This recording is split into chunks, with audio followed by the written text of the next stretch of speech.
ప్రభునందు ప్రియమైన ఆర్సీసీ ఫ్యామిలీకి మరియు యూట్యూబ్ ద్వారా జీవనది టెలివిజన్ ద్వారా ఈ సందేశాలు వీక్షిస్తున్నామా ఆత్మీయ మిత్రులందరికీ ప్రభు పేరట వందనాలు. ఈ దినం కూడా మనం బైబిల్ స్టడీని కంటిన్యూ చేస్తున్నాము. అపోస్తలుడైన పేతురు రాసిన మొదటి పత్రిక 4వ అధ్యాయం 10వ వచనం మనం చదువుదాం. దేవుని నానా విధమైన కృప విషయమై మంచి గృహ నిర్వాహకులై ఉండి ఒక్కొక్కడు కృపావరం పొందిన కొలది ఒకనికొకడు ఉపచారం చేయుడి. ఇక్కడ మనం నిన్నటి దినమున మంచి గృహ నిర్వాహకులు అనేటువంటి అంశమును గురించి మనం మాట్లాడాము. అదేవిధంగా దేవుని బహుమానం అనేటువంటి అంశం కూడా మనం మాట్లాడాము. ఈరోజు మన దేవుని కృపను గురించి మనం మాట్లాడబోతున్నాం. నానా విధములైన కృపలు అని అక్కడ తెలియపరచబడి ఉన్నది. ప్రభు మనకిచ్చినటువంటి కృపలన్నీ కూడా ఉచితంగా ఇచ్చాడు. దానికి మనం ఏమీ చెల్లించలేదు. మనం దేవుని కృప ద్వారా సమస్తము పొందిన వారమై ఉన్నాం. దేవుడు మనకు అనుగ్రహించినటువంటి కృప అనేది మనం పొందడానికి అర్హత లేని స్థానంలో దేవుడు మనకిచ్చినటువంటిది. మనము అర్హించలేని లేక అర్హత లేని స్థానంలో దేవుడు మనకు ఉచితముగా ఇచ్చినటువంటి తన కృప ద్వారా మనం అనేక కార్యములు సాధించాం. 84వ కీర్తన 11వ వచనం మనం చదివినట్లయితే అక్కడ మనం ఈ విధంగా చదువుతున్నాం. దేవుడైన యెహోవా సూర్యుడును కేడమునై ఉన్నాడు. యెహోవా కృపయు ఘనతయు అనుగ్రహించును. దేవుడు మనకు కృప అనుగ్రహిస్తున్నాడు, దానితో పాటు ఘనత కూడా అనుగ్రహిస్తున్నాడు. మనం ఘనత కలిగి ఉండడానికి యోగ్యులం కాదు, కానీ దేవుడిచ్చిన కృప ద్వారా మనకి ఘనత వచ్చింది.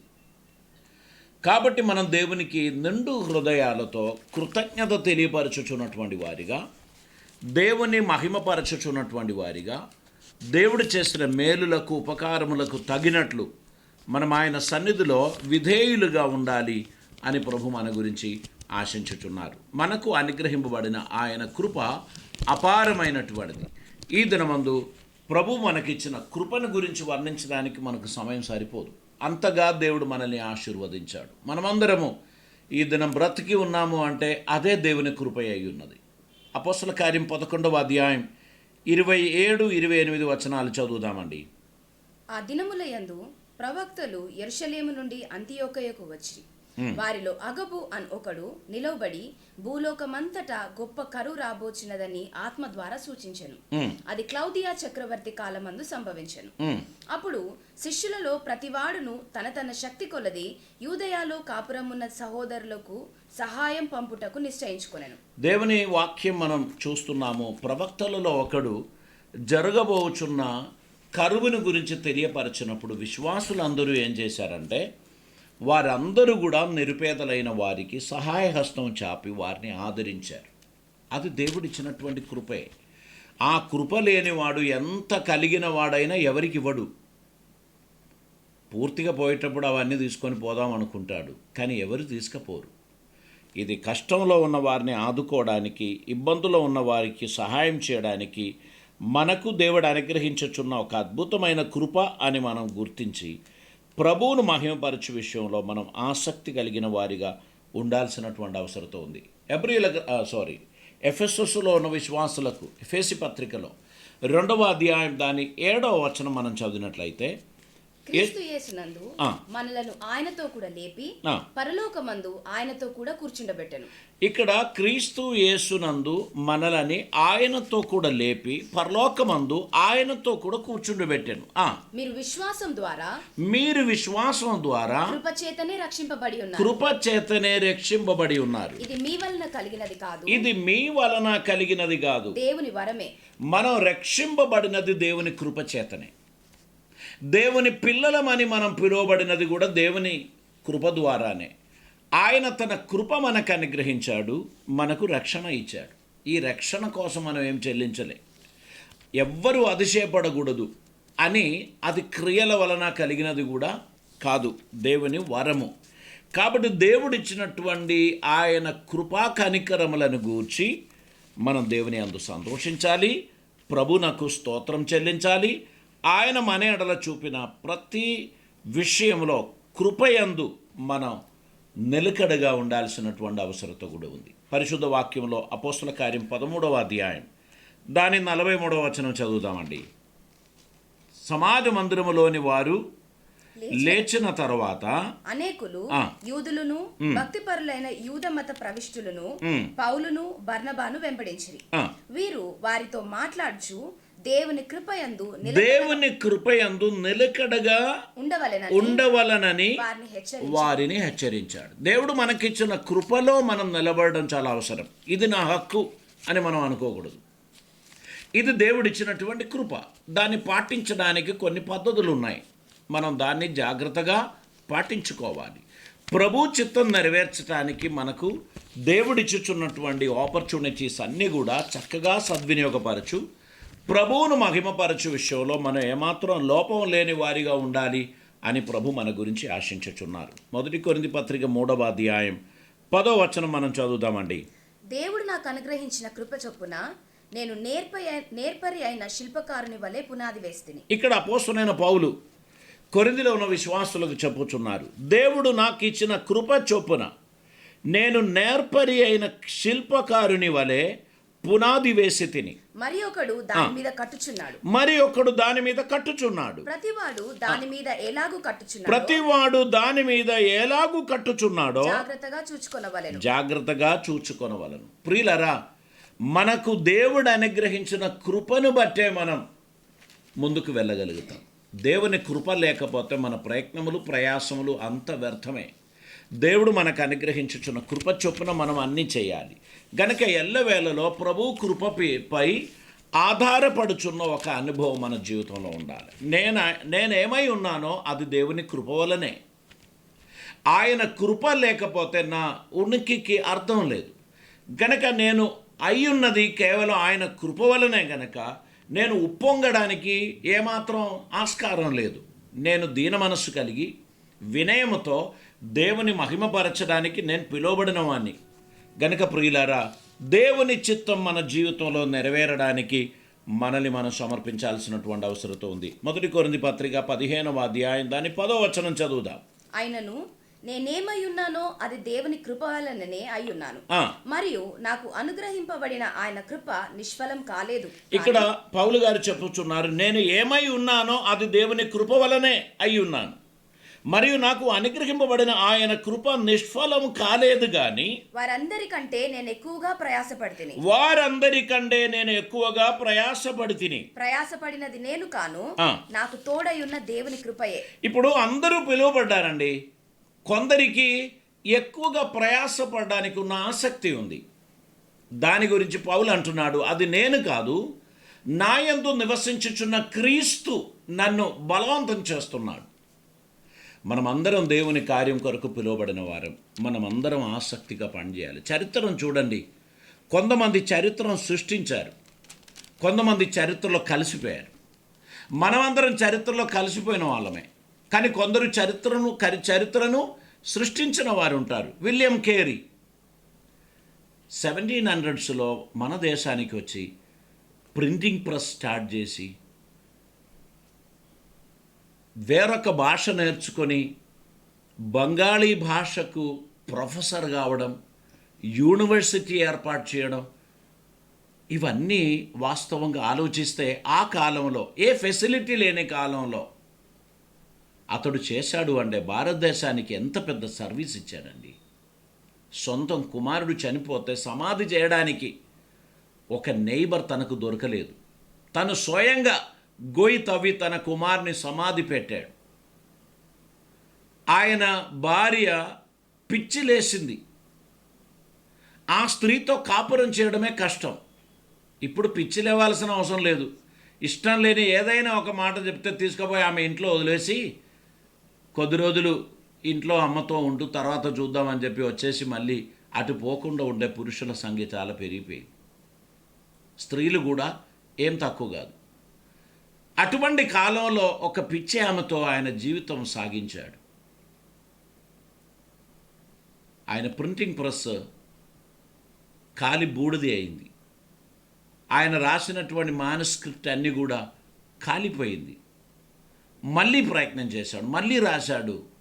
ఇక ఎందుకు దేవుని చిత్తం అది కాకపోవచ్చు, ఇక నేను ప్రయాసపడడం దేవునికి ఇష్టం లేదు కావచ్చు, నా కొడుకే చనిపోయిండు, నా భార్యకే పిచ్చి పట్టింది, ఇక లేదులే, ఇక చాలు ప్రభువా, నేను చేయలేను అని మనమైతే చెప్తాం. కానీ ఆ దైవజనుడు భారతదేశమును ఒక ఔన్నత్యమైన దేశముగా చూడాలని ఎన్ని రకాలైన ప్రయత్నములు చేశాడండి.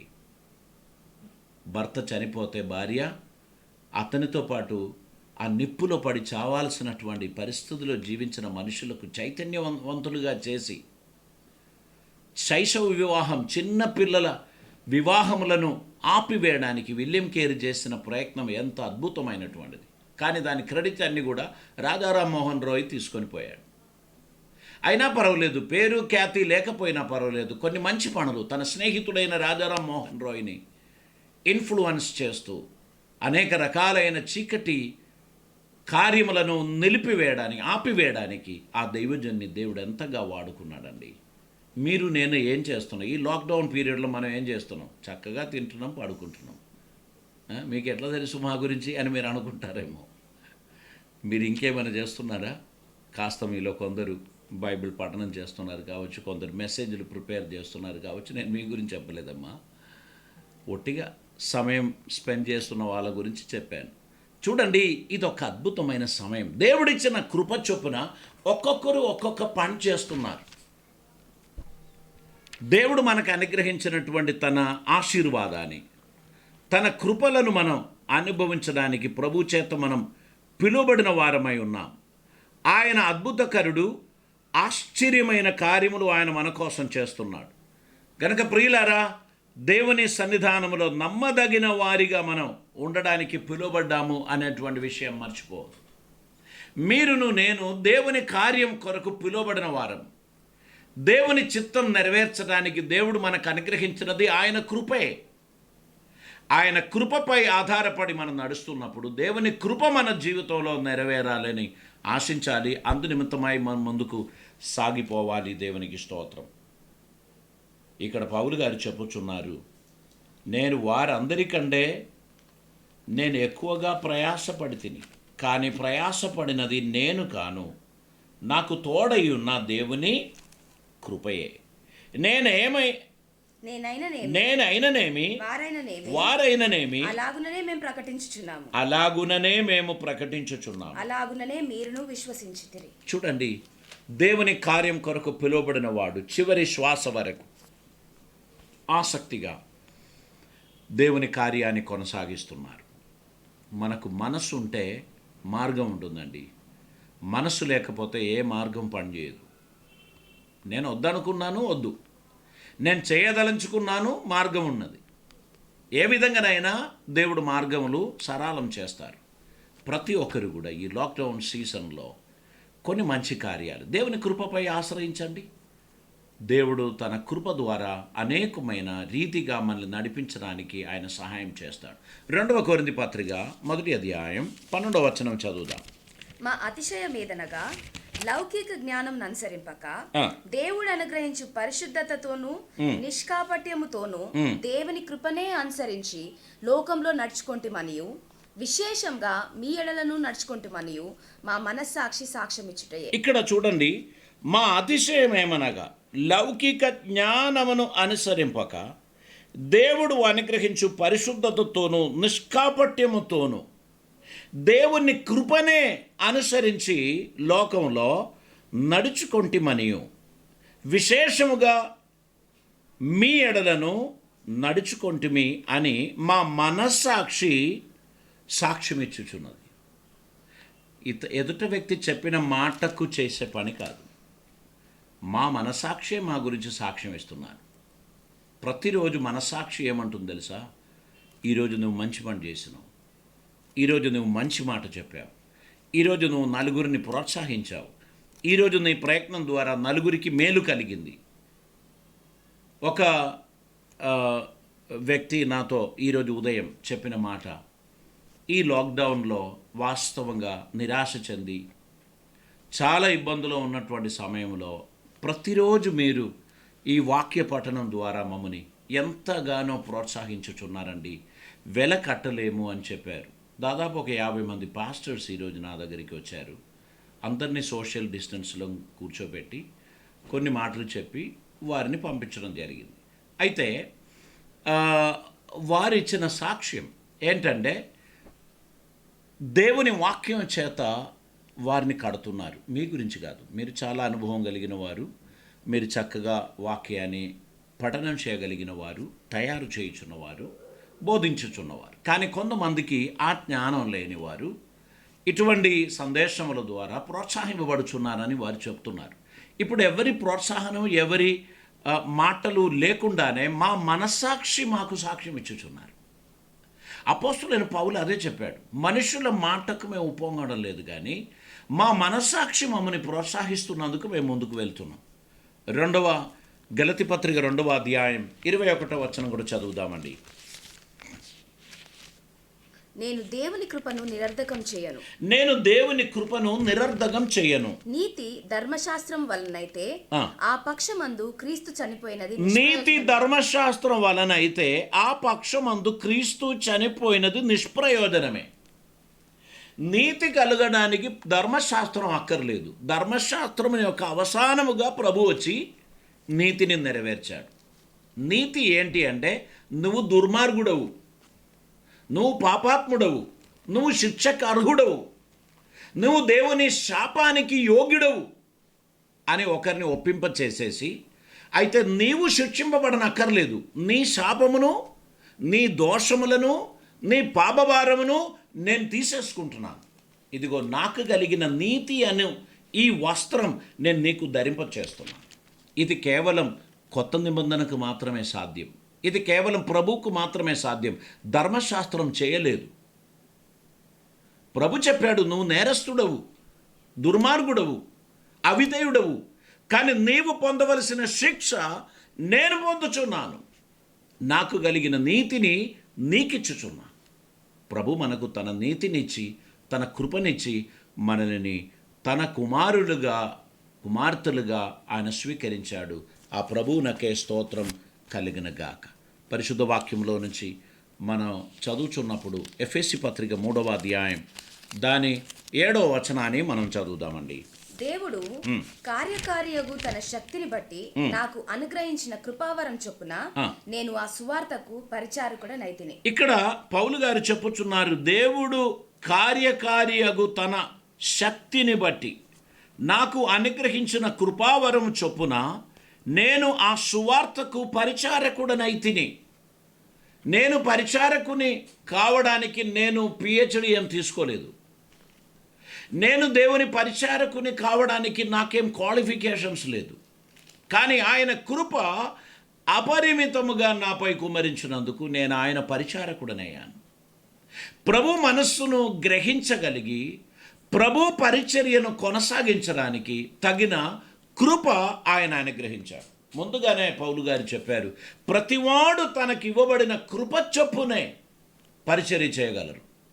కనుక మనకు ఇవ్వబడిన కృపను మనం నిష్ప్రయోజనం చేయకూడదు, నిష్ఫలముగా మార్చకూడదు. ఇచ్చిన కృపను దాని మ్యాక్సిమం యూటిలైజ్ చేస్తూ కృపపై నిలకడగా నిలిచి ఉండడానికి మనం ప్రయత్నం చేయవలసినటువంటి అవసరత ఉందండి. ఇక్కడ మనం పరిశుద్ధ వాక్యంలో మనం చూస్తున్నాం. హెబ్రీయులకు రాసిన పత్రిక 2వ అధ్యాయం దాని 9వ వచనంలో అపోస్తలుడైన పౌలు ఇలా చెప్పుచున్నారు, దేవుని కృప వలన ఆయన ప్రతి మనుష్యుని కొరకు మరణం అనుభవించినట్లు దూతల కంటే కొంచెం తక్కువ వాడిగా చేయబడిన యేసు మరణం పొందినందున మహిమ ప్రభావములతో కిరీటం ధరించిన వానిగా ఆయనను చూచుచున్నాము. ఇక్కడ మనం చూచుచున్నది ఏంటంటే, దేవుని కృప వలన ప్రతి మనుష్యుని కొరకు మరణము అనుభవించినట్లు దూతల కంటే కొంచెం తక్కువ వాడిగా చేయబడిన యేసు మరణం పొందినందున మహిమ ప్రభావములతో కిరీటము ధరించిన వానిగా ఆయనను మనం చూచుచున్నాం. యేసు ప్రభు మన అందరి నిమిత్తమై మరణమాయను అని అక్కడ చెప్పుచున్నారు. ప్రతి మనుష్యుని కొరకు మరణం అనుభవించినట్లు దేవుడు యేసు ప్రభుని అభిషేకించాడు. ఆయన మన అందరి శాపములను ఆయన మ్రాను మీద మోశాడు. మన కోసం ఆయన మరణించాడు. ఆయన కృప ద్వారా మన అందరికీ నిత్య జీవాన్ని ఆయన కలుగజేశాడు. ప్రియులారా, ప్రభు చేసిన గొప్ప త్యాగానికి మనం వెల కట్టలేం. అమూల్యమైన గొర్రెపిల్ల రక్తం చేత మనం కడగబడ్డాము అని వాక్యం చెప్పుచున్నారు. మొదటి పేతురు గ్రంథం 4వ అధ్యాయం 10వ వచనంలో మనం చదివిన మాట ఒకసారి కూడా మనం చదువుదామండి. దేవుని నానా విధమైన కృప విషయమై మంచి గృహ నిర్వాహకులై ఉండి ఒక్కొక్కడు కృపావరం పొందిన కొలది ఒకరికొకడు ఉపచారం చేయి. ఇక్కడ చూడండి, మనము పొందిన కృపావరము కొలది ఒకరికొకరు ఉపచారం చేయాలి అని ప్రభు మన గురించి అడుగుచున్నారు. మనకు ఇవ్వబడినటువంటి కృప చొప్పున ఒకరికొకరు పరిచర్య చేయాలి. కనుక దేవుడు నాకు ఇచ్చిన కృప వేరు, మీకు ఇచ్చిన కృప వేరు. వ్యత్యస్తమైన కృపావరములను దేవుడిచ్చాడు. కనుక మనం ఆయన కృపావరములను నిష్ఫలులుగా నిష్ప్రయోజనముగా మార్చకుండా ఇవ్వబడిన కృప చొప్పున దేవుని కార్యాన్ని చక్కగా ముందుకు నడిపించడానికి మనం పిలువబడిన వారమై ఉన్నాము అనేటువంటి విషయాన్ని ఈ సమయంలో మనం గ్రహించాలి. మీకు నాకు దేవుడు ఏమి పార్షియాలిటీ పెట్టలేదు. మనం అందరం దేవుని బిడ్డలము. మనకు అందరికీ దేవుడు తన పిలుపునిచ్చాడు. కొంతమంది ఆ పిలుపును నిర్లక్ష్యం చేస్తారు, కొంతమంది దాన్ని సీరియస్గా తీసుకుంటారు, కొందరు మామూలుగా తీసుకుంటారు. ఈ మామూలుగా తీసుకున్న వాళ్లకు ఇతరులను గురించి ఏమీ పట్టింపు ఆసక్తి ఉండదు. స్వార్థం వారిలో ఉండడంను బట్టి సొంత కార్యాలు చక్కగా చేసుకుంటారు. సొంత కార్యాలన్నీ చాలా చక్కగా చేస్తారు. ఎదుటి వ్యక్తి విషయం వచ్చినప్పుడు వారు అస్సలే పట్టించుకోరు. అది మాకు సంబంధించింది కాదు అనుకుంటారు. కానీ దేవుడు ఇచ్చిన కృపలో వ్యత్యాసం ఉంది. ఆ వ్యత్యాసములో దాని రుచి మారుతుంది. ఒక చిన్న ఉదాహరణ నేను చెప్తాను. దేవుడు అన్ని పండ్లకు తీపినిచ్చాడు. ఇప్పుడు ఇది మామిడి పండ్ల సీజన్. మీరు ఒక మామిడి పండ్ల పేరు చెప్పండి అంటే ఫస్ట్ చెప్పేది బైంగన్పల్లి. ఎందుకంటే సర్వసాధారణంగా మన రాష్ట్రంలో సమృద్ధిగా పండేటువంటి మామిడికాయ అది. ఇంకొకరు ఒక పేరు చెప్పండి అంటే చెరుకు రసమనో లేకపోతే అట్లాంటి కొన్ని పేర్లు చెప్తారు. హిమాయతీ అనేటువంటి ఒక రకమైన మామిడికాయ ఉంది. ప్రతి సంవత్సరం అది నేను కొనడంలో నేను వెతుకుతూనే ఉంటా, ఎక్కడ దొరుకుతుందో అని వెతికి అది దొరికినప్పుడు నేను తీసుకుంటాను. కొంచెం ధర ఎక్కువ, కానీ అన్ని రకమైన మామిడి పండ్ల కన్నా చాలా టేస్ట్ కలిగినటువంటిది, మంచి తీపి. అది కాయ లేతగా ఉన్నప్పుడే పండిందనుకోండి, వారు ఏ విధంగా పండించినా పండిందంటే దానికి తీపే ఉంటుంది, ఇంక వేరే ఏం టేస్ట్ ఉండదు. పుల్లగా స్టార్టింగ్లో మనం బైంగన్పల్లి మామిడి పండ్లు బజార్ నుంచి తీసుకుంటే బాగా పుల్లగా ఉంటాయి. అది లేతకాయ తీసుకొచ్చి వారు కెమికల్స్ వేసి దాన్ని పండిస్తారు. అదే కెమికల్ వేసి హిమాయతీ పండిస్తే కూడా హిమాయతీ చాలా టేస్ట్ ఉంటుంది. సో నేను ఎవ్రీ ఇయర్ హిమాయతీ దొరకడానికి ప్రయత్నం. మీరు అనుకుంటారు హిమాయతీకి 200 రూపాయలు అయినట్లు ఉంటుంది. అది ఏ తోటలో అమ్ముతున్నారో అక్కడికి వెళ్ళి 50 రూపాయల కిలో, 60 రూపాయల కిలోకు ఆ తోట నుంచి తెప్పించి ఈ సంవత్సరం కూడా నాకు ఆ రేటుకు దొరికింది. నేను మీకేం చెప్తున్నానంటే తేడా ఉంది. మామిడి పండ్లే కానీ అందులో ఉన్న స్వీట్నెస్, అందులో ఉన్న టేస్ట్కు తేడా ఉంది. మనం చేసే పరిచర్య అంతా ఒకే రకంగా కనిపించినా వ్యత్యాసం ఖచ్చితంగా ఉంది. ఎందుకని? దేవుడిచ్చిన కృప వ్యత్యాసం గనక. ఇప్పుడు ఒకే వచనం 10 మంది బోధిస్తే 10 రకాలుగా ఉంది, కానీ దాని మీనింగ్ మారుతలేదు. సేమ్ మీనింగ్ వివరించినప్పుడు 10 రకాలుగా మనకు వినిపిస్తుంది. బైబిల్కు ఉన్న ప్రత్యేకత అది. అందులో బోధించువానికి దేవుడిచ్చిన కృప కూడా ఇన్వాల్వ్ అవుతుంది. కనుక ప్రియులారా, మనం దేవుడు మనకిచ్చిన కృపను మనం వ్యాపారం చేయాలి, కృపను మనం యూటిలైజ్ చేయాలి. మీరు వాడుకున్న కొలది అది పదును చేయబడును. ఒక ఇనుము కత్తి బజార్ నుంచి తీసుకొచ్చి ఒట్టిగా మూలపడేయండి, కొద్ది నెలల తర్వాత, కొన్ని వారాల తర్వాత చూస్తే మొత్తం సులువు పట్టి అది పనికి రాకుండా కనిపిస్తుంది. దాన్ని మళ్ళీ తీసి కొంచెం రాయి మీద దాన్ని మనం రాకి పదును చేసామనుకోండి, అది మళ్ళీ కత్తి అనేటువంటి దాని యొక్క క్వాలిటీ ఇస్తుంది. కనుక విశ్వాసులమైన మనం కూడా పదును చేయబడాల్సినటువంటి అవసరత ఉంది. మనం పదును చేసేది సామర్థ్యం చేత కాదు, మనం పదును చేసేది వాక్చాతుర్యం చేత కాదు, మనం పదును చేసేది దేవుని కృప ద్వారా. దేవుని వాక్యములో మనలని పదును చేయాలి.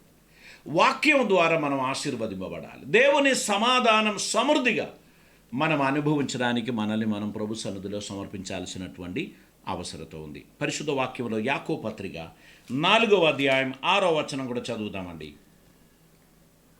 అందుచేత దేవుడు అహంకారులను ఎదిరించి దీనులకు కృప అనుగ్రహించును అని లేఖనం చెప్పుచున్నది.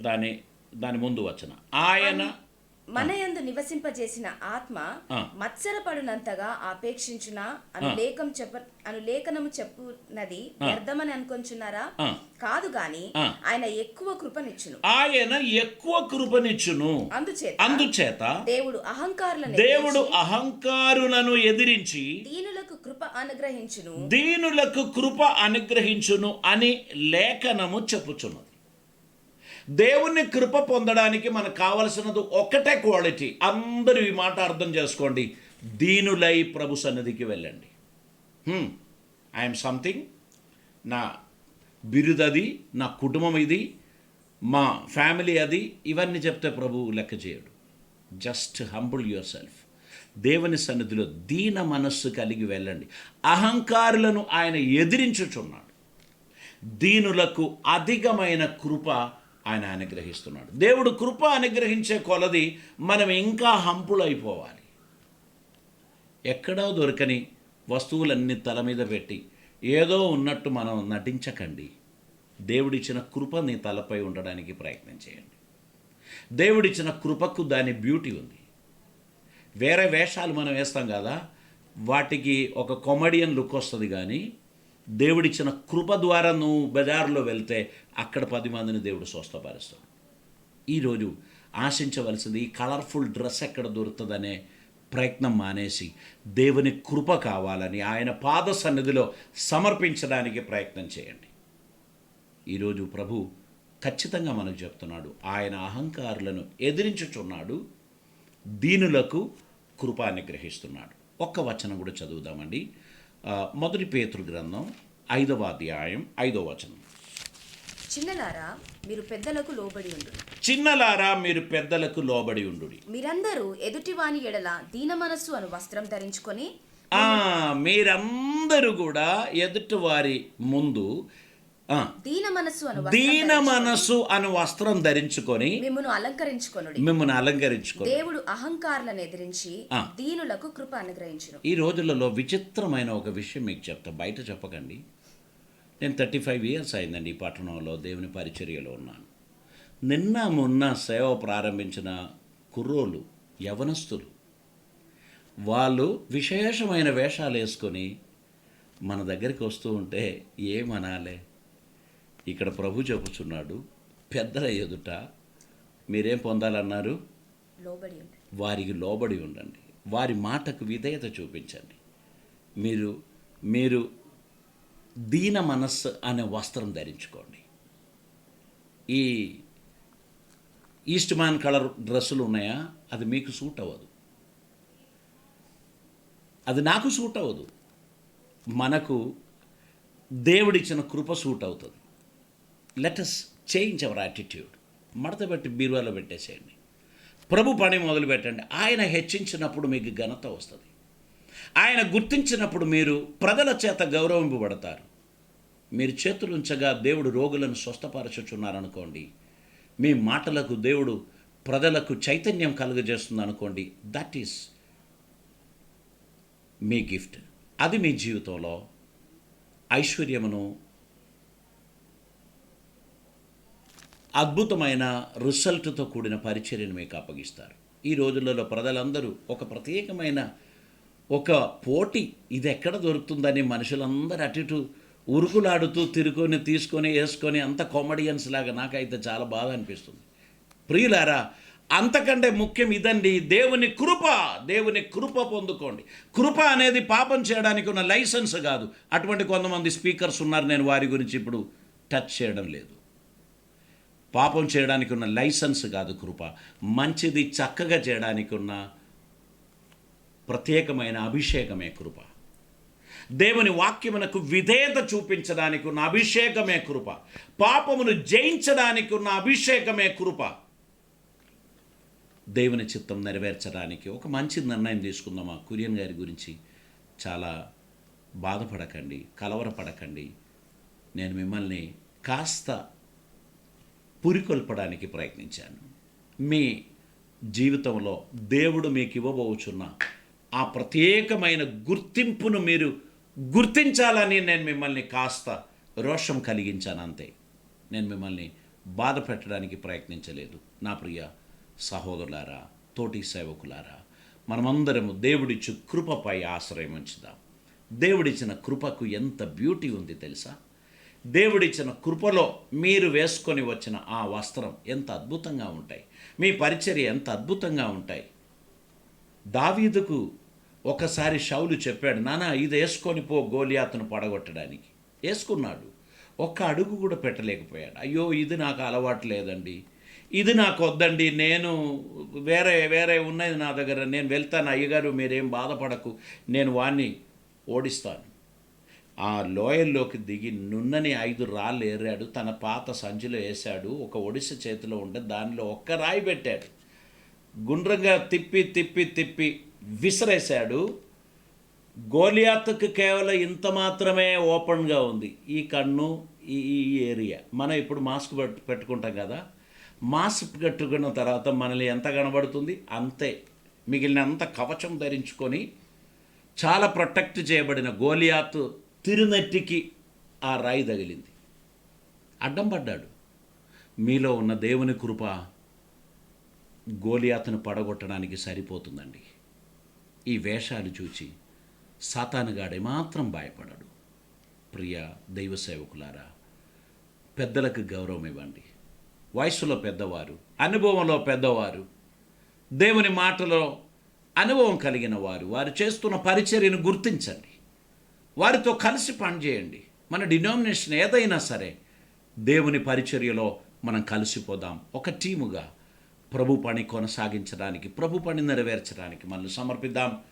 దేవుని కృపపై ఆశ్రయిద్దాం. ధారాళమైన కృప మీ అందరికీ దేవుడు దయచేయనుగాక అని నేను ప్రార్థన చేస్తున్నాను. తల్లు వంచుదామండి, ప్రార్థన చేద్దాం. పరిశుద్ధుడు అయిన మా ప్రియ పరలోకపు తండ్రి, ఈరోజు మేమందరం కలిసి మీ సన్నిధికి వచ్చుచున్నాం. తండ్రి, మేము అయోగ్యులం, అపాత్రులం, మేము ఎందుకు పనికి మాలిన వాళ్ళం, కానీ మీరు మమ్మల్ని పిలిచారు, ఏర్పరచుకున్నారు, మాకు నీ నీతి వస్త్రం ధరింపచేశారు. అది మేము కొన్నది కాదు, మీరు గిఫ్ట్ ఇచ్చారు. మీ కృప ద్వారా మమ్మల్ని పరిచర్యకు పిలిచారు. మేము నీ పరిచర్య చేస్తుండగా మేము ముందుకు పోవడానికి అవసరమైనవన్నీ మీరు మాకు యాడ్ చేస్తూ పోతున్నారు. తండ్రి, నీకు వందనాలు. మేము దీన మనసు కలిగి నీ చిత్తం నెరవేర్చుకొని అనుక్షణం నీకు ఇష్టలుగా నడవడానికి సహాయం చేయండి. ఈ లోకంలో లోకమిచ్చే ఘనత వద్దు ప్రభువా, తద్వారా మేము మోసపోతాం. నీవిచ్చే కృప మాకు చాలు, అది మాకు ఘనతను తీసుకొచ్చును. దేవా, నీ కృప వెనకాల ఘనత ఉంది. నీ కృపకే ఎక్కువ ఇంపార్టెన్స్ మేము ఇస్తూ, మేము నీతిని జరిగిస్తూ, నీ చిత్తం నెరవేరుస్తూ, నీ మనస్సుకు తగినటువంటి వారిగా మేము నడిచే ధన్యత మాకు దయచేయమని ప్రార్థిస్తున్నాం. మమ్మల్ని మోసగిస్తున్న అపాయములు, ఉపాయములు అన్నిటి నుంచి మమ్మల్ని తప్పించమని ప్రార్థిస్తున్నాం. కృపలతో నింపుమని, ప్రతి ఒక్కరికి క్షేమాన్ని కలుగజేయమని, ఐశ్వర్యవంతులుగా మార్చుమని యేసయ్య పవిత్ర నామమున అడిగి ప్రార్థిస్తూ ఉంటున్నాం పరమ తండ్రి, ఆమేన్. ఈ సందేశం మీ జీవితంలో ప్రయోజనకరమైందని నేను నమ్ముచున్నాను. ప్రాక్టికలీ దేవుని కృపను అనుదినం అనుభవించడానికి మనల్ని సమర్పిద్దాం.